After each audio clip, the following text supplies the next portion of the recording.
Gak ada hubungannya aditif bensin dengan ngirit BBM, itu total bullshit, oke? Mitos campuran bodrek plus air aki zir untuk aki tekor dong, apa manfaatnya? Bodrek dan aki zir. Iya, itu Cahyo Indraswono. Apa betul kalau air AC diisi ke aki bisa lebih awet, mitos atau fakta? Oke. Cari bengkel mobil yang tepat, ayo ke dokter mobil aja. Jujur, cepat dan juga lengkap, ayo ke dokter mobil aja.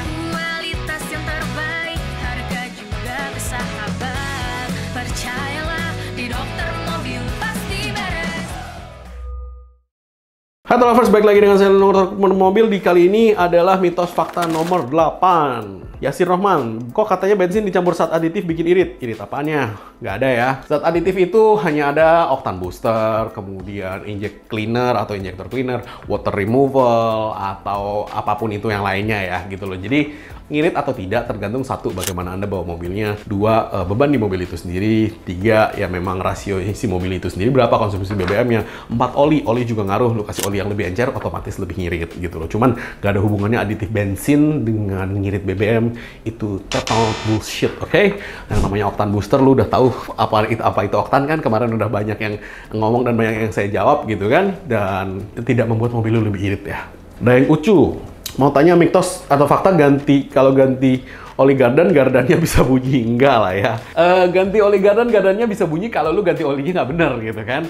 Kalau lu ganti oli olinya sesuai, lu gantinya bersih ya kan, kemudian lu tutupnya dengan benar juga penggantiannya, harusnya sih gardan itu tidak akan bunyi dan akan fine-fine saja gitu loh. Dia bunyi biasanya satu nih, oli yang lu isi kurang kental. Biasanya kalau dia encer, biasanya sih akan lebih bunyi sih, gru-gru gitu sih. Kalau kekentalan yang lu pakai sama, ya nggak ada masalah. Nah, terus biasanya kalau gardan itu kalau misalkan dia udah jadi warna kopi susu atau udah jadi warna hitam pekat banget, saran gua sih lu buka itu ya covernya, lu semprot dulu pakai solar sampai bersih, baru lu isi oli lagi. Karena kenapa? Kadang-kadang kalau udah hitam banget, si oli hitam itu masih menyisa di dalam gitu loh. Jadi gua maunya sih keluarin itu semua bersih. Nah, kalau misalkan oli gardan lu bunyi dan lu udah terlanjur isi oli gardan yang lebih encer, opsinya kan dua ya. Lu bisa ganti yang lebih kental, ya kan? Atau satu lagi nih, gua ajarin lu nih, lu isiin grease. Nah, grease-nya lu yang biasa, jangan yang clay base ya, yang lithium grease atau yang grease biasa lah, yang cobra grease gitu kan.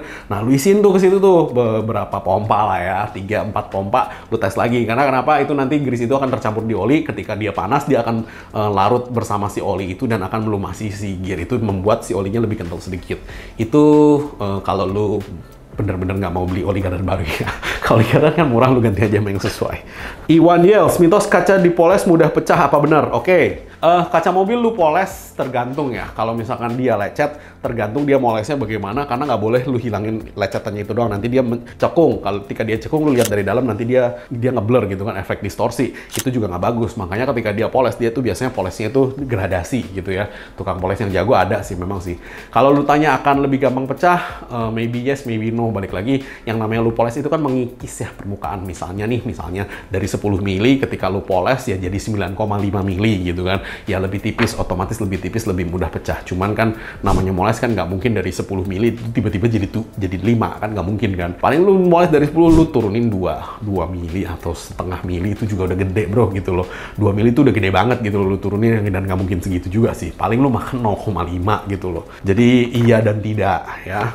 Jadi Rinaldi mau bertanya, saya melihat sebuah konten mengajak IAT, kacanya ECU supaya dingin dan performa kendaraan responsif, mitos atau fakta? Apabila fakta, apa dampaknya? Oke. Menurut saya ini secara teori bisa dan tidak bisa. Bisa dan tidak bisa, saya jelaskan kenapa. Intake Air Temperature Sensor atau IAT sensor, itu kan yang ada sensornya di jalur intake masuk ya. Itu ada sensor suhu, ada sensor MAF ya. Nah, yang biasa yang diganjel ini yang MAF, bukan IAT. Kalau input air temperature sensor saja, itu lu ganjel, itu nggak ngaruh. Karena kenapa? Paling lebih dingin dikit gitu kan. Nah, yang lu ganjel itu adalah MAF sensor, mass airflow sensor. Nah, kenapa kalau ganjel? Karena ketika MAF sensor itu lu ganjel, ganjel, angin yang masuk itu lebih sedikit, ya kan? Ketika dibacanya lebih sedikit, kan sensornya panas tuh. Sensor ini kan bekerja berdasarkan panas. Jadi dia ngeluarin setengah ampere misalnya, ya kan? Setengah ampere, dan si sensor itu berpijar misalkan 80 derajat. Nah, karena kena angin, ya kan, 80 derajat ini bisa jadi dingin nih. Nah, bisa jadi dingin itu ketika dia dingin itu dia misalkan jadi 75, dia akan mengembalikan ampere yang berbeda nih, gitu loh. Jadi misalkan dia inputnya setengah ampere, karena didinginkan dia mungkin menjadi 5,5 gitu kan. Nah, dari situlah si komputer membaca nih, oh oke nih, ini anginnya lewatnya cukup nih, makanya sensor gue dingin. Atau anginnya yang lewat kurang nih, makanya sensor gue bukannya 80 malah jadi 85 nih. Nah, ketika dia baca 85, dia tahu nih, oh anginnya kurang nih, dia gedein lah angin yang masuk. Nah, tapi problemnya adalah ketika lu ganjel sensornya, si ECU itu ada yang namanya learning. Nah, si ECU itu akan selalu learning nih. Karena kenapa? Si ECU akan membandingkan udara masuk, bensin yang dimasukkan dibandingkan dengan oksigen sensor yang keluar di knalpot. Oksigen sensor yang keluar di knalpot harus selalu lambdanya itu mendekati 1. Karena ketika misalkan lambdanya itu bergeser, si ECU akan mencoba menggeser antara angin yang masuk dengan bensin yang keluar. Itu sudah pasti gitu loh. Karena kenapa? Dia itu selalu akan mengejar 1:14,3 gitu loh rasionya.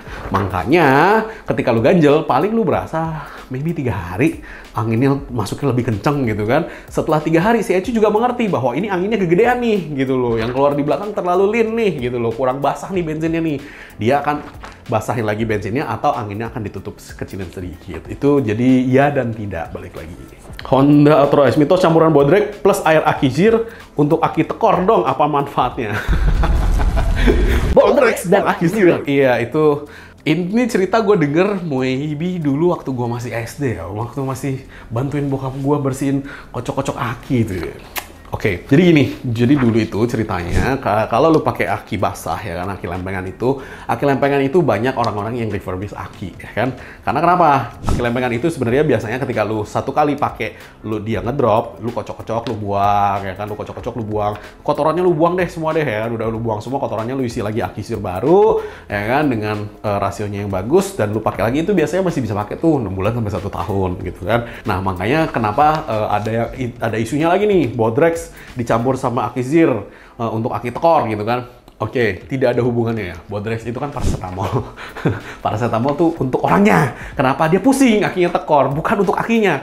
Akinya tidak ada hubungannya sama paracetamol. Karena kenapa? Lu tahu nggak aki zir itu bahasa kimianya apa? H2SO4 sulfuric acid atau asam sulfat bahasa Indonesianya ya. Itu lebih kenceng efeknya daripada paracetamol ya. Lu celupin jari lu angkat sebentar, dia putih-putih bro, kelupas ya kan. Kalau paracetamol lu minum baru otak lu kagak pusing gitu loh. Jadi nggak ada hubungannya antara paracetamol atau merek dagangnya bodrek gitu kan dengan aki zir. Itu ketawa sih gue sih. Itu untuk aki lama ya. Aki-aki lama memang dulu dicuci, dikeluarin semua kotorannya ya kan, kemudian kita isi aki zir lagi, itu biasanya masih bisa jalan 6 bulan lah ya, sampai 1 tahun gitu loh. Cuman nggak ada hubungannya sama bodrek. Oke? Yang minum bodrek orangnya ya, bukan mobilnya. Herno Rufi, apa betul turbo ventilator banyak dijual di pasaran yang harga 50-100 ribu buat tambah tenaga, menghilangkan gelitik pada mesin? No. Oke, gini. Turbo ventilator itu fungsinya hanya untuk memutar si angin supaya angin yang masuk itu terputar dan mencampur dengan si bensin itu dengan baik ya. Tidak ada hubungannya sama yang lain-lain ya kan. Karena ketika dia masuknya itu berputar, sehingga dia berputar dengan si bensin itu juga, makanya si bensin lebih mudah tercampur dengan si udara, sehingga dia pembakarannya lebih bagus lah ya, lebih sempurna. Tidak ada hubungannya sama ngilangin gelitik dan tidak ada hubungannya sama yang lain-lain.